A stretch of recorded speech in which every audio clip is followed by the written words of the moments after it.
Good morning.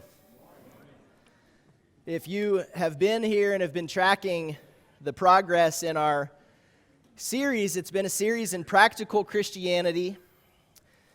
What does it look like on the ground? Put the boots on the ground. What does Christianity look like? And I had planned from the beginning of this series that addressing the home would be the final part of this. The home, to me, and I believe this is supported all through the Bible, I think you all probably would be able to relate to this, is the most practical environment to exercise our Christian faith. Part of it is just because that's where we spend the majority of our time. This is where we let our hair down, so to speak, and where we kind of just be what we are. And so Christianity, if it's a real faith, it has to be exercised in the home. Well, if you've been tracking, I started talking about marriage a few weeks ago, then I talked about husbands, and then, so it was husbands love your wives, and you're probably thinking, well, today was going to be wives respect your husbands. And I was thinking, well, it's Mother's Day, I'll hold off on that one. And it just didn't, ladies, go respect your husbands. It just didn't feel like the right tone for the moment. So that will be next week. And trust me, I think you will find encouragement through it. All of the words of God are good. All of the words of God are sweet. Every command that He has for us is life. Everything He calls us to, irrespective of what it means we must leave behind, is good. We believe that these are the words of life. We believe that we are blessed by them. Our obedience to God is not a burden, it is a freedom. Jesus said, "Come to me, all of you who are weary and burdened with care, and I will give you rest."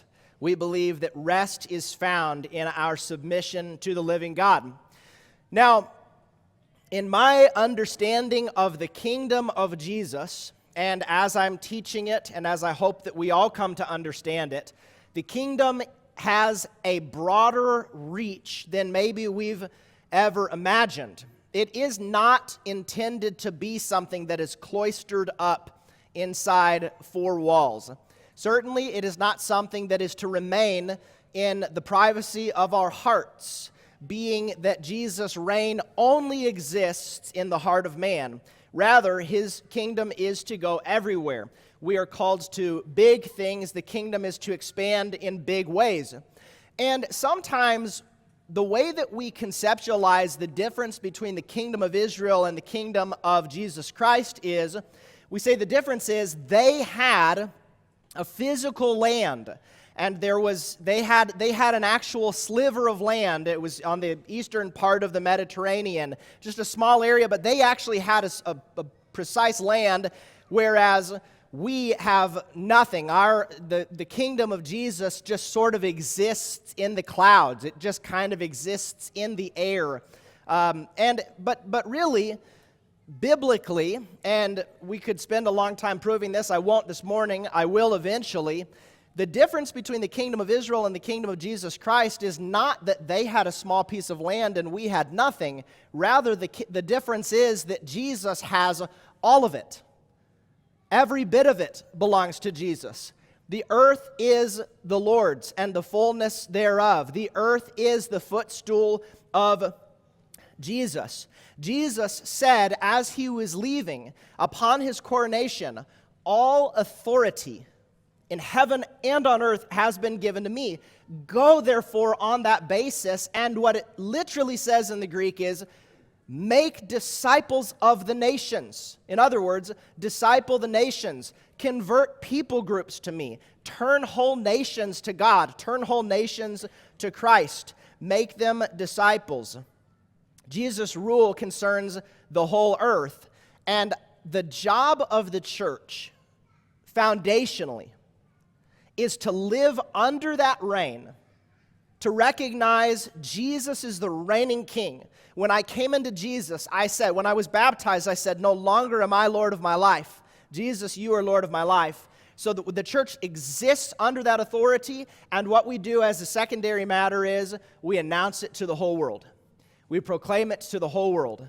what we do is we go out into the world, we look out into the darkness of the world, and we say, there is a king, and he is reigning on high, and his law is absolute, and he is the judge, and his kingdom will be for all eternity, and he wants for you to be a part of it. And we look out with bold faces, we look out with unashamed faces, we look out with joy, we look out with confidence, and we look out in submission to Jesus to tell the world there's a king that's on the throne, and he is calling us to a higher way of living.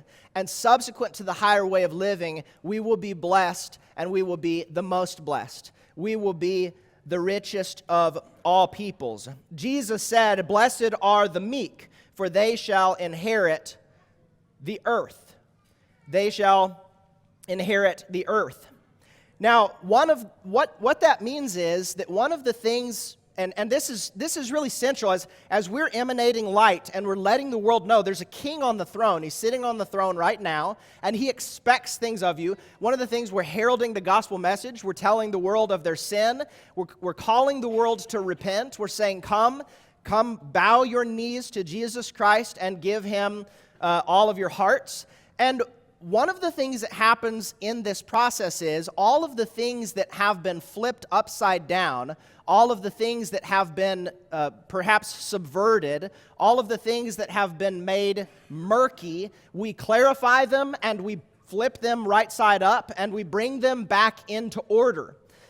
As I understand it, the most basic place to start with this is in my house, is in my relation to my mom and my dad and my wife and my kids and grandma and grandpa and cousins and everyone that's in proximity. That's really where it starts. And so what the church does is we look out and we say, okay, there's an issue here. We will, number one, will be an example of the counterpart, the true part, and we will help illuminate those things, partly by our example, partly by the things that we say. We have to be articulate, and we have to be express in it.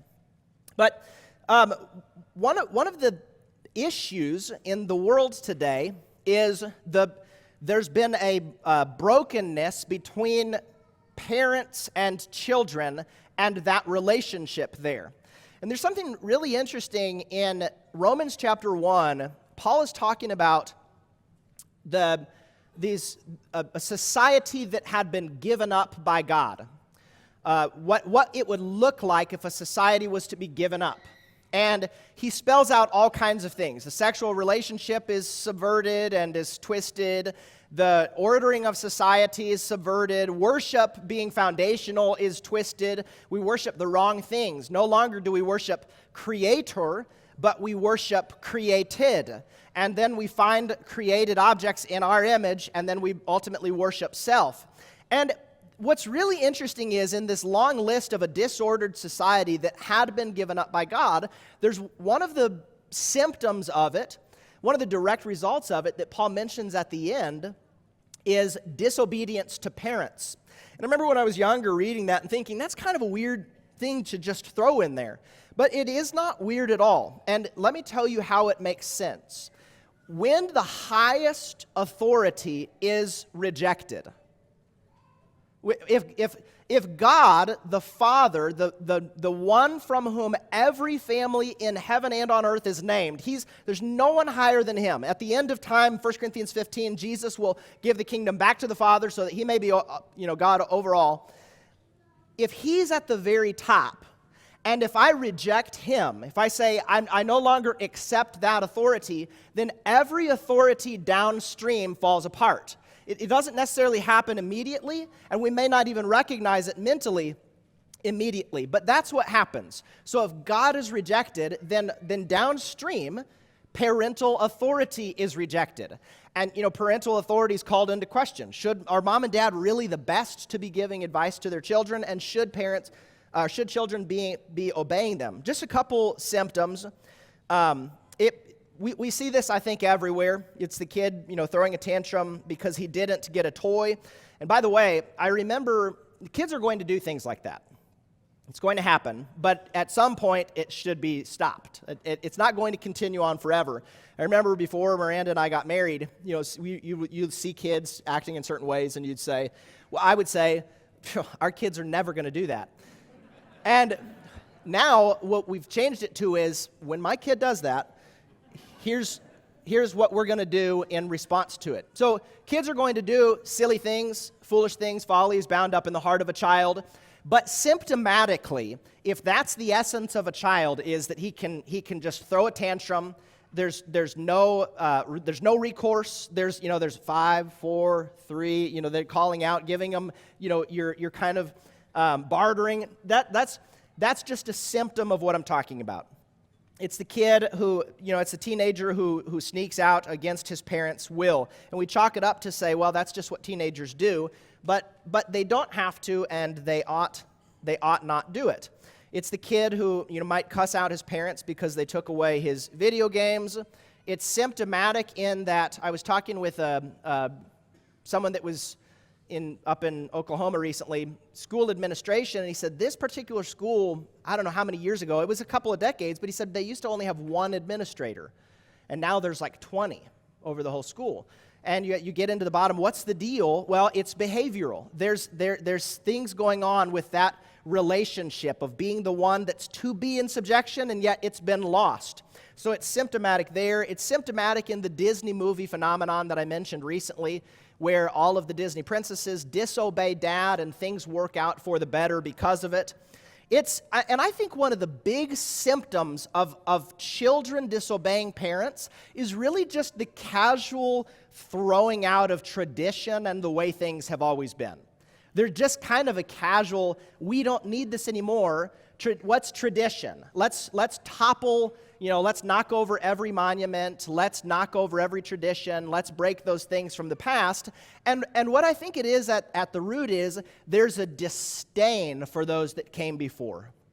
This is what, when Paul says disobedience to parents is this downstream ultimate outworking of a society given up by God, you see it working out in these kinds of ways. Now, this is not a pessimistic lesson. This is, in fact, an optimistic lesson. I have a very positive eschatology. I believe good things will come, and I believe that they absolutely can come. The call is to say, church, we are to give the recourse. We are to look into the world and say there's a better way, and here's how it is. So this is a lesson about honoring mother and father. This is foundational to the entirety of the Bible, and let me prove it to you. In Exodus chapter 20 and verse 12. So you have 630 laws or something like this in the old system of law. The 10 Commandments are a commentary on the entire 600-something laws. And then in the New Testament, Jesus gives a commentary on the 10 Commandments when he says the two greatest commands are love the Lord your God, love your neighbor as yourself. But it all just gets boiled down to these essential things. This is still foundational. The fifth commandment of God that he gave to Israel was honor your father and your mother so that your days may be long in the land that the Lord your God is giving to you. Well, how do I know that this is still, are we still to be doing that? Well, absolutely, we're still to be doing that.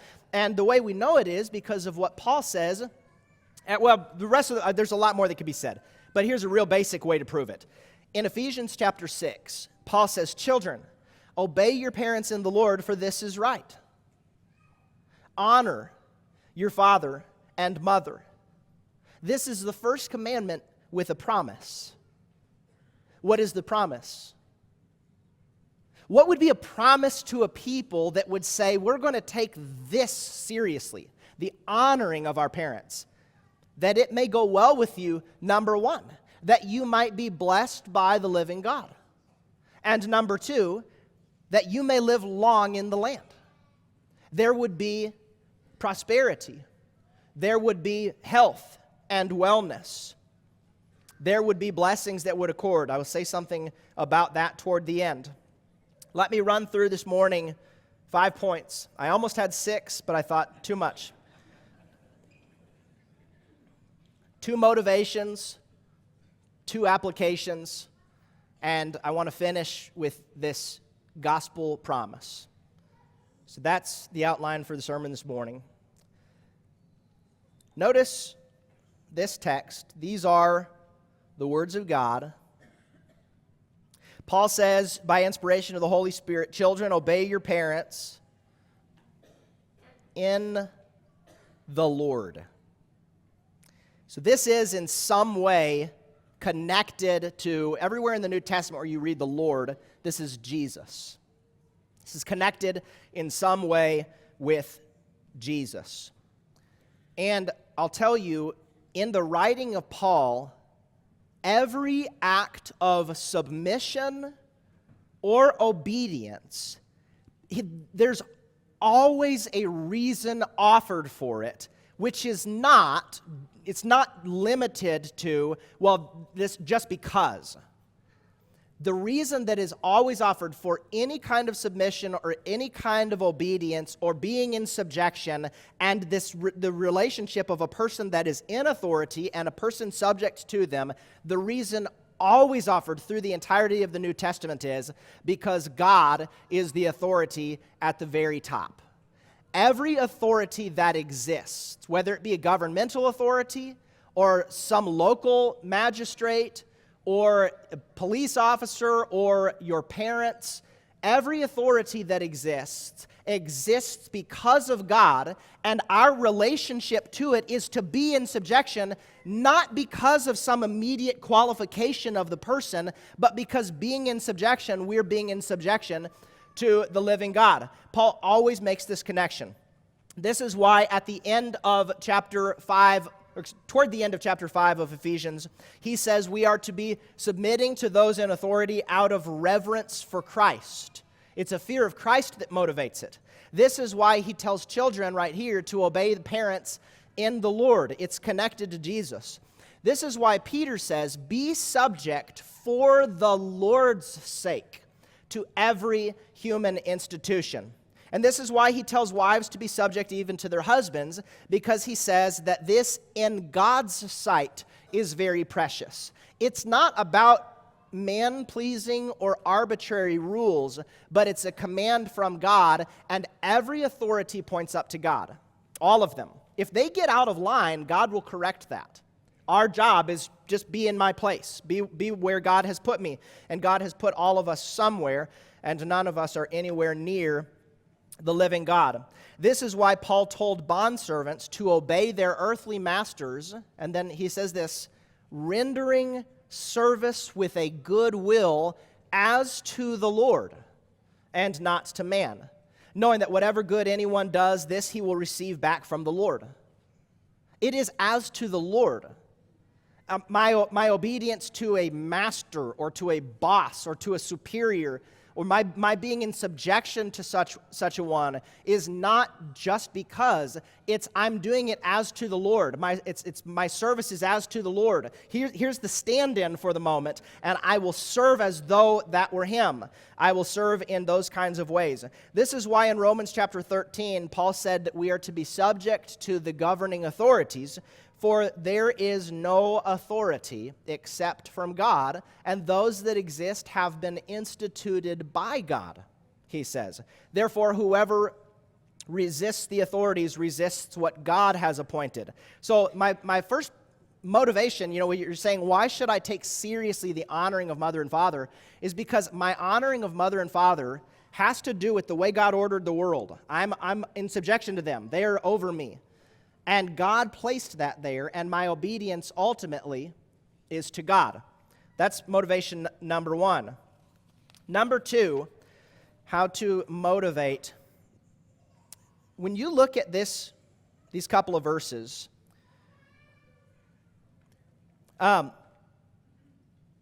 he says, children, obey your parents in the Lord, for this is right. Honor your father and mother. This is the first commandment with a promise that it may go well with you and that you may live long in the land. I want you to notice there was a missing word. And here was the missing word.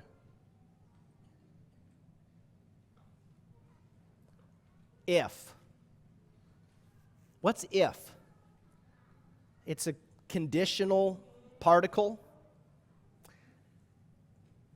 He doesn't say, if.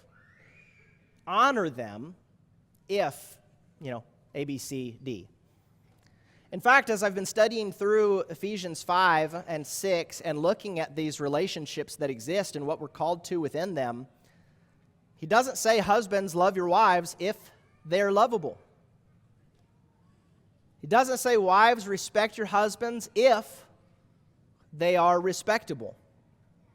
He doesn't say Jesus will love the church if she's perfect in obedience. And he does not say that the church ought to be in subjection insofar as Jesus does whatever we fancy. He doesn't say that slaves should be in subjection to good masters only. Be in subjection if he's a good master. In fact, Peter says just the opposite. Servants, be subject to your masters with all respect, not only to the good and gentle, but also to the unjust.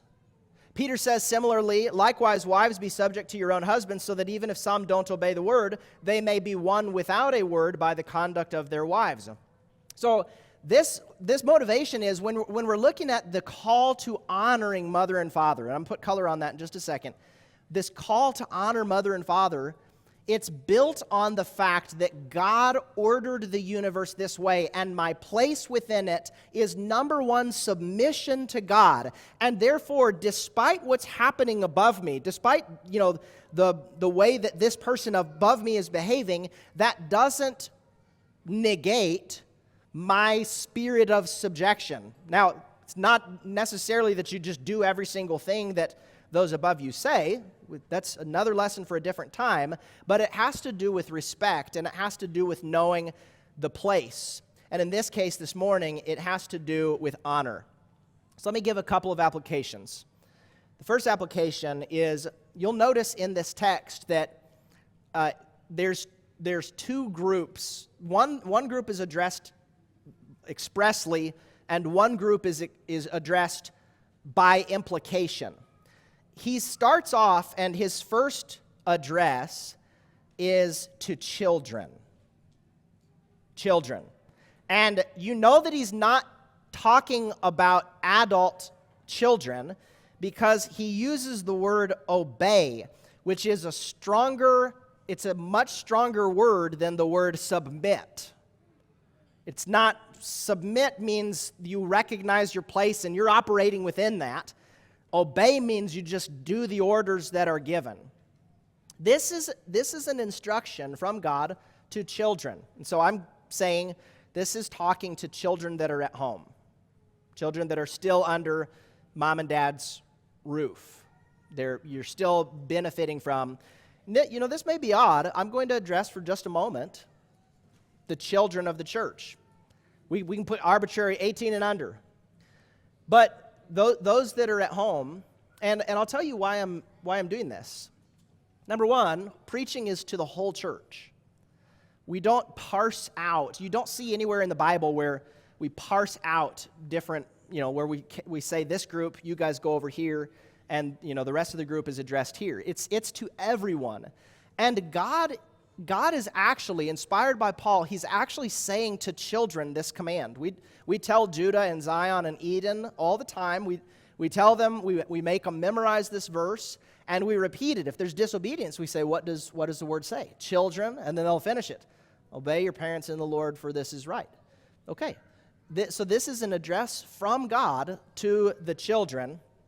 And so I think that would be toddlers, middle schoolers, high schoolers, and from God, I just want to say, obey your parents. The Proverbs talk a lot about children who are a blessing to their parents, those that do what it is that they've instructed them to do, those that take the things they've called them to do, and they go and do it. Children, obey your parents. Your parents have lived a much longer life than you. And they love you. Parents know this. Sometimes as children, we question it. But parents love their children more than children can begin to imagine. And if there's an instruction that's given, it's most of the time, there are exceptions, but most of the time it is done out of love. So children, obey your parents. Young ladies, if your father has a request for you of what you should wear and should not wear, obey him. Don't disobey that. If your parents say to you, you don't get to have a cell phone until you're 16, obey them. Accept that.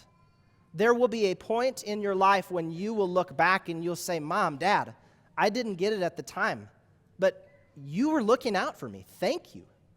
I'm glad that I obeyed. So be in submission to them. Little children, if your mom and dad tells you to go clean your room, go do it. Go do it right away. Don't take the toys and push them all under the bed. We know that one very well. That is a constant thing going on at home. Children, obey your parents. This is all the way down to little children. God says obey. And here's why this is important.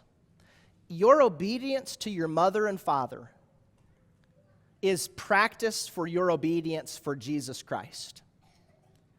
Your obedience to mom and dad is practice for when you leave one day and you've known after a whole life, I wasn't in authority my whole life, and then you go out on your own, and there might be a moment where you question and think, well, I think now I have all authority. No, you're still, your whole life you will be under someone, and it will always be God, and so you must obey. My fourth point this morning is to those who are grown. Now, this applies also to younger children, but it is to those who are grown. In verse 2, he says, honor your father and mother. This imperative here is one that you can't outgrow. It's one that you can't outmature. There's not a point where you've lived long enough where this no longer has value. You must honor mother and father all of your days. This is the command. And I'll say this. Grown, parents, the way that we speak of our own parents, so our children's grandchildren, the way that we speak of them and the way that we honor them is preparing our children for the way that they will interact with us in our old age. So that it all cycles back. It will all come down the line eventually, the way that we talk about them. And I think what this means is talk about them in good ways. Speak about them in respectful ways. Paul, addressing Timothy, he said, don't rebuke an older man, but encourage him as you would a father. Why did he say encourage him like you would a father? Well, the implication is that you would talk to your dad in a certain way, at least if he were in the room. There's that understanding of that honor should be there. What I'm saying is honoring mother and father means you do that even when they are not in the same room.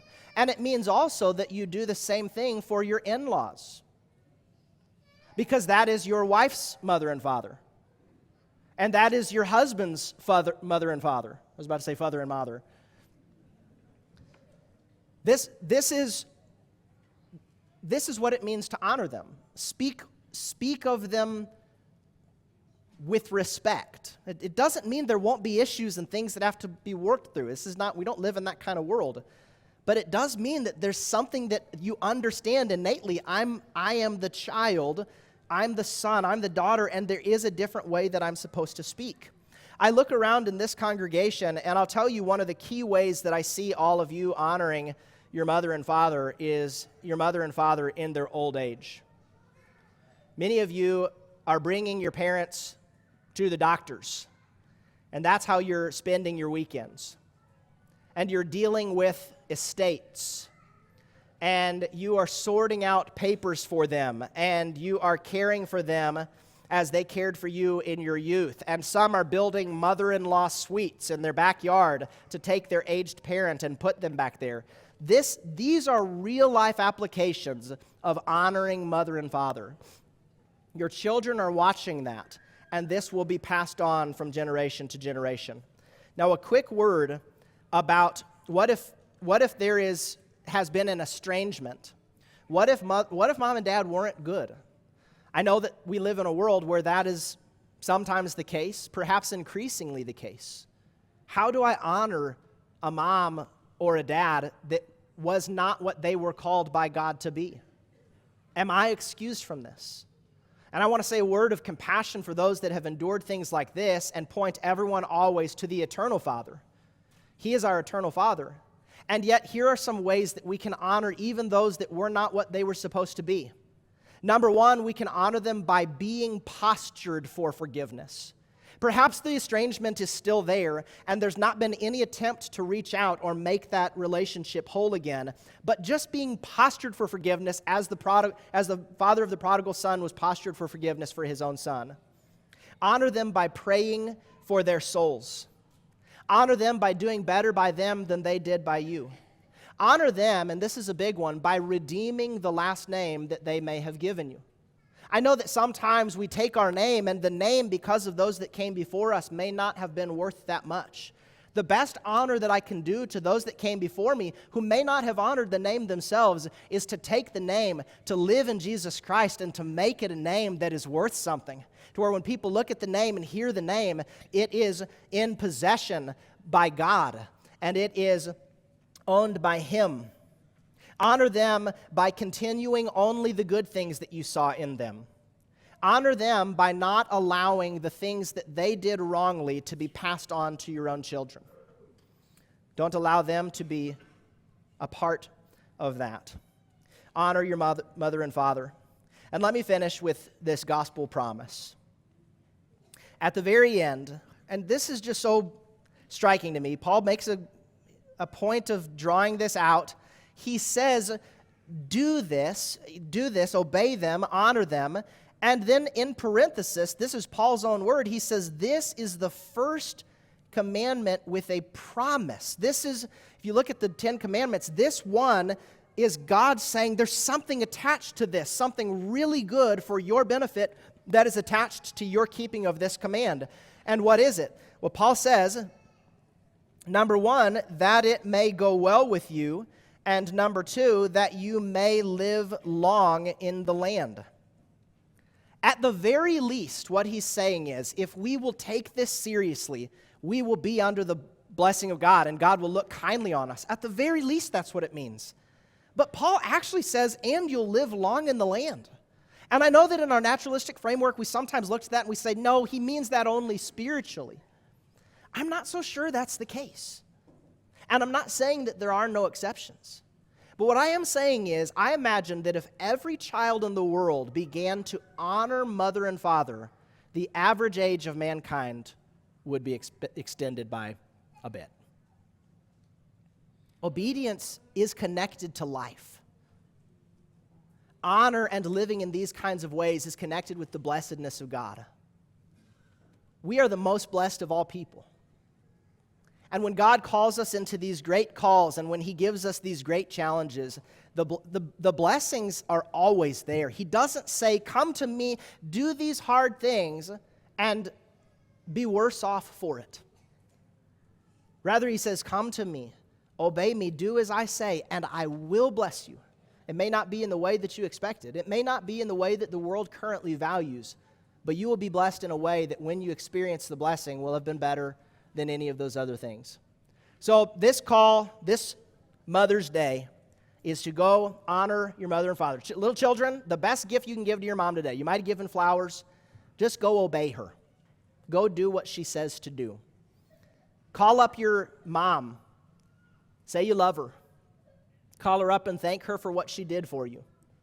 Speak well of her in your home. Do the same thing for your father. And in so doing, we will show the world a better way. If you have any need at all, there's an opportunity to let that be known while we stand and while we sing.